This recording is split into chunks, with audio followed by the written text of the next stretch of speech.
Martiniquais au sommet du football européen. Depuis près de 50 ans, 3 générations de joueurs d'origine martiniquaise ont écrit des pages mémorables en Coupe d'Europe, et voilà ce que vous devez retenir. D'abord, on commence ce voyage en 1976, avec une légende, Gérard Janvion. Ce défenseur de Fort-de-France, c'était un véritable rock pour l'AS Saint-Étienne. Cette année-là, il joue la finale de la Coupe des clubs champions contre le grand Bayern Munich. Saint-Étienne domine mais perd 1-0 dans un match qui est entré dans la légende pour ses fameux poteaux carrés. Faut savoir qu'à l'époque, leur forme a repoussé 2 tirs qui, avec des poteaux ronds, auraient probablement fini au fond des filets. Ensuite, 20 ans plus tard, un autre talent explose sur la scène européenne, l'attaquant Steve Marley. Et quel exploit! En 1996, avec Auxerre, il termine premier de son groupe de Ligue des Champions, juste devant l'Ajax Amsterdam, qui était le champion en titre. Imaginez un peu la surprise. Quelques années plus tard, il atteindra aussi la finale de la Coupe UEFA avec Marseille.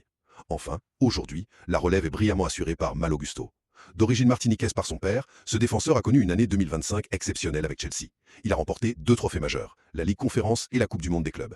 Devenu titulaire indiscutable et international français, son coach le qualifie même de fantastique. De la solidité de Janvion à la polyvalence de Gusto, en passant par la percussion de Marley, le talent martiniquais a prouvé qu'il pouvait exceller au plus haut niveau.